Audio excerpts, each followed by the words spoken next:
We begin here in Germany, where the Domestic Intelligence Agency has designated the far-right AfD party an extremist organisation and a threat to democracy. The Alternative for Germany finished second in February's national election, with almost 21% of the vote, making it the main opposition in the incoming parliament. The official classification doesn't mean the AfD is banned, but its activities will now be subject to even closer surveillance. The AfD says it will challenge the decision. Right-wing extremist with a disregard for human dignity. That's how the far-right AfD, Germany's second largest political force, is now officially classified in an 1,100-page report. The new assessment by the Domestic Intelligence Agency shows that we are a robust democracy and have legal instruments to protect our democracy against extremist threats. This includes observation and evaluation by the Domestic Intelligence Agency, as is the case here. The AfD's leadership called the decision, quote, complete nonsense, claiming the party has been essentially criminalised just before the change of government. It's planning a court challenge. The AfD came second in February's general election, and recent polls suggest it has even gained support since then, with several showing it as the strongest party in Germany. The Domestic Intelligence Agency said, the party's prevailing understanding of people based on ethnicity and descent is incompatible with the free democratic basic order. The report said it saw evidence of ongoing agitation by the party against refugees and migrants, citing statements by far-right AfD politicians in internal communications, speeches and social media. But what does this mean for the AfD going forward? We should always separate these legal instruments from necessary political debate. As you know, and as I've said time and again, a party ban procedure has very high constitutional hurdles for good reasons. That should not be ruled out, but it should continue to be handled very carefully. In any case, it's not something that is automatic. Due to Germany's history, banning parties is extremely rare, and any attempt to do so would be a highly controversial move. But this new classification will no doubt intensify the debate over whether such a ban could be justified. Well, let's take a closer look at this with Professor Dr. Antje von Ungern-Sternberg, who is a professor of constitutional law at Trier University. Welcome to DW, Professor. You've called in the past for the AfD to be banned because you say it violates the principles of Germany's basic law, its constitution. Does that mean you agree with today's decision? Oh, yes, of course. I think the proceedings preparing for party ban should be initiated. And I think today's report confirms our assessment that there are strong indications that the party is unconstitutional. And perhaps let me explain to an international audience that the German understanding of democracy does not ban freedom of speech, but we have a concept of militant democracy. Due to our history, we want to defend our democracy against its opponents and its enemies. And therefore, in the last resort, we also have the instrument of a party ban. But we also have this very strong instrument of the Office for the Protection of the Constitution that investigates what extremist parties do. Right. That's very clear. Thank you for that. Is it the policies? Is it the way they talk about the policies? Is it what they want to do? What is it about the AfD, do you think, that makes it incompatible with German law? Yeah, as you already mentioned, it's really, really difficult to ban a party, and justly so, because it's a democracy's right to found new parties and also to issue controversial topics and opinions. So what's at stake is the core of our constitution. So it's human dignity, the core of human rights, the basics of a democracy, and also the basics of the rule of law. And what have they said or done that challenges that? So what most of these reports focus on is human dignity. That's the stance the party takes with regard to migrants, foreigners. It sort of shows racist or ethno-cultural idea of the German people that is above, that is higher than other German citizens or non-citizens that come from a migratory background, that have another religion than the Western Christianity, that are Muslims, that have a different race. So denying those members of the population equal standing, equality, is also, amounts to denying them human dignity, and that's the problem. But there are other issues as well. Yeah, I think that if I may continue. Okay, by all means. Yeah. I mean, the other thing is that the party and many of its adherents openly works against democratic institutions and sort of delegitimizes them by not saying they work properly. They say they lie. The media lie all the time. The established parties don't work in favor of the people. So this populist ideas are also very problematic. But the problem is you have to take them down. You have to prove it. And not all of what the people want is, expressed openly. So it's good that we now have these investigatory measures that can be, done also where they can go into the secret meetings. Yeah. And find out what's really going on. But here's the thing. This is a very popular political party, something like 24% of the votes it took at the election.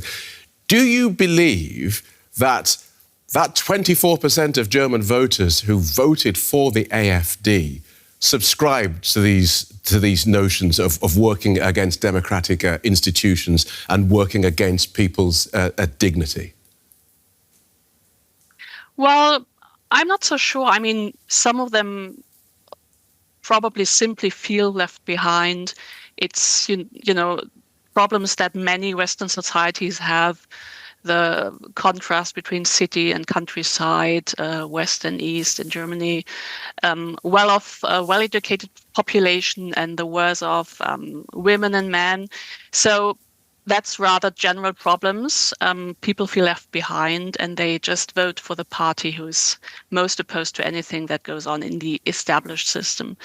But others are openly xenophobic, I think, and because the border of what you can openly say gradually shifts, they can also be more outspoken about this, and that's very problematic. And if we could sort of ban this, it would also be very helpful for the political culture, I think. Except that if you ban it, and even by demonizing the AfD in this way, as I say, a very popular political party here in Germany, don't you run the risk of disenfranchising that 24% of voters and further dividing German society? Well, yes and no. I mean, the division also comes from this rhetoric, I think. And also, as a constitutional lawyer, I have to look at the instruments that the fathers and mothers of our basic law gave us to protect the Constitution. I mean, you can see in other countries what happens if you don't stop those anti-constitutional movements at an early stage. Already 25% is far too much. You should have started earlier trying to ban and to stop the party. But I agree, it's also a political problem. And of course, all the political parties have to work together to try to help solve problems so that this feeling of being left behind and other serious issues are also solved politically. That's certainly true also. Thank you so much for talking us through that so clearly, Professor. Professor Dr. Antje von Ungern-Sternberg from Trier University. Thank you. Thank you. Well, this decision has already become an international issue, certainly for the Trump administration. The AfD's problems caught the attention of US Secretary of State Marco Rubio. Posting on X, he criticised the broader surveillance powers granted to German authorities. That's not democracy, he wrote. It's tyranny in disguise. What is truly extremist is not the popular AfD, but rather the establishment's deadly open border immigration policies that the AfD opposes. Secretary Rubio ended the post by saying Germany should reverse course. Straight to our political correspondent, Simon Young. Welcome, Simon. What does this security service designation mean for the AfD? Well, Phil, in terms of what the intelligence services will do, what this does is lower the barriers that there are to them using the full toolkit of surveillance techniques that they have. And what could that include? Well, things like recruiting informants from within the AfD party, something they haven't apparently done hitherto. They could also, for instance, conduct more active investigations into financial flows of the party, and maybe a range of other things that we don't necessarily know about.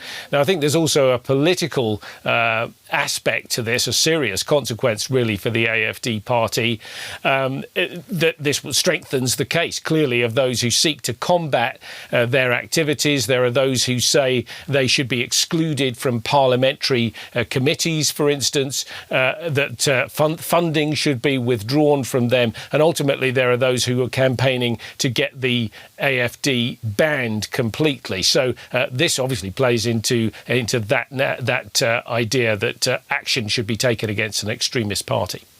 Germany's new government gets sworn in next week. Why has this decision from the intelligence service come now?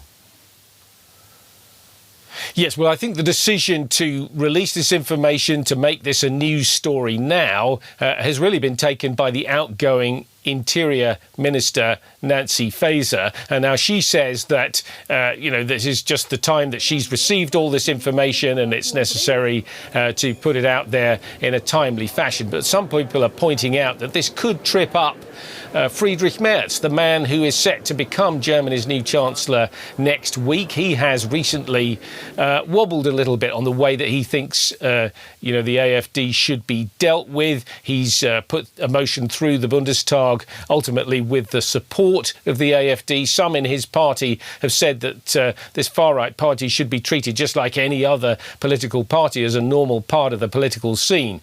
This determination that they're extremists could cause a little bit of a problem and raise some eyebrows just as Friedrich Merz comes into office.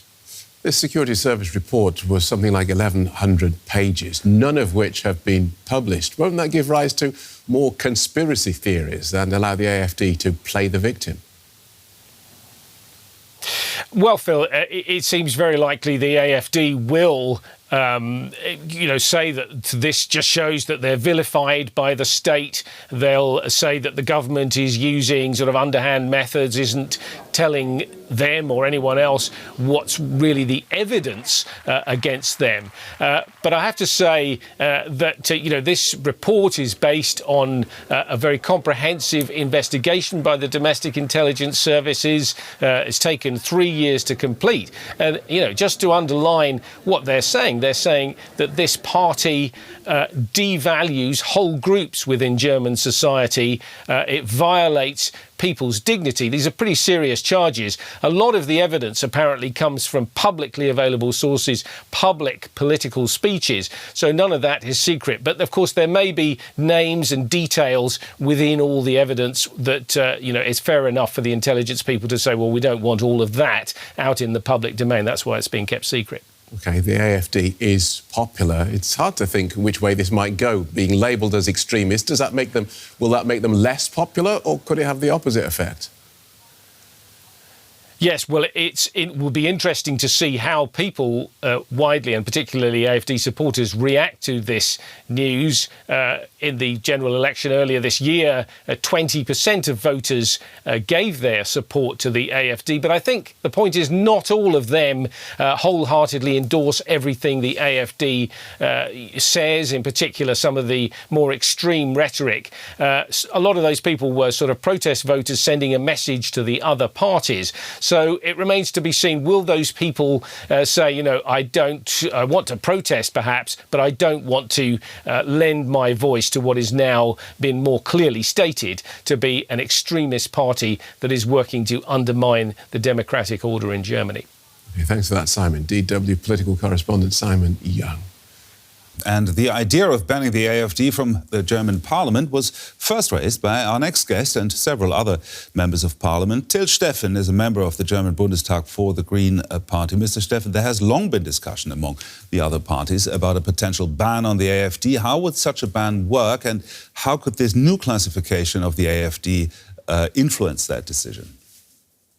Yeah, good afternoon from Hamburg, and of course it's a very important decision for that we have that ruling that the AfD is an extremist party by the domestic intelligence service. And of course, many of my colleagues who hesitated in the last period to say, do we vote for an application for a ban at the Constitutional Court, they hesitated because they said, let's wait for the opinion of the domestic intelligence service. Now we have this opinion. Now we have better information. And now the question is to these colleagues if they do agree to start a proceeding at the Constitutional Court now. Now, as we have heard, the AfD got more than 20% of the vote in Germany's last federal election and currently is gaining in the polls. What could classifying this party as extremist or potentially banning them mean for those voters' perception of the state of democracy? Yeah, as we heard before, the AfD will work with being a victim. And of course, this is a propaganda that works with their supporters. And it's the same picture that we see with Donald Trump and many extremists worldwide. But we have to be clear. That's the reason we have this opportunity to file a proceeding about a ban at the Constitutional Court. We should not be, we should not refrain due to propaganda by the party concerned. We should be clear. If a party is an extremist party, then it's the duty for the Bundestag or the Bundesrat or the federal government to file an application to the Constitutional Court, so the court can decide and the court can say it's an extremist party or it's not. Now, there is clearly a segment of the population with whom the AfD's message resonates. The US Vice President came to Europe a few months ago and accused governments here of ignoring voter concerns on migration and free speech. Has there been a failure among bigger parties, like the Greens, for example, or other parties, to address voters' concerns?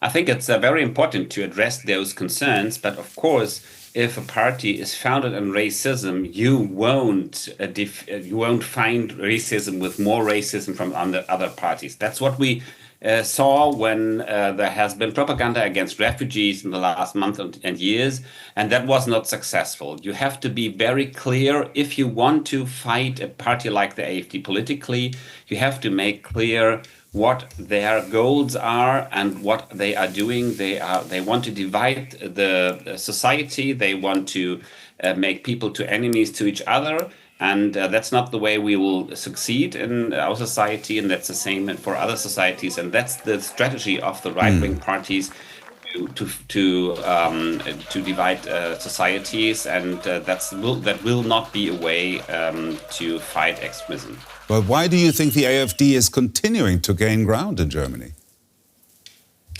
I think it's of course a very important question if the Democratic Party can convince voters, and that's a question to the parties who were in charge the last period.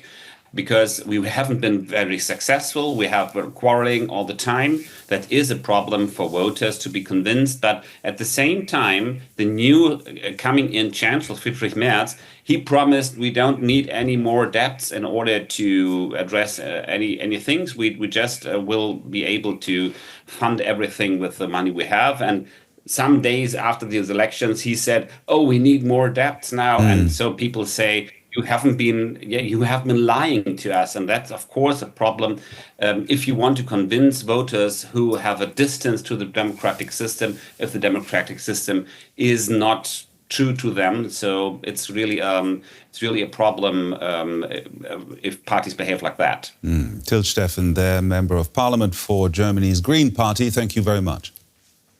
Thank you.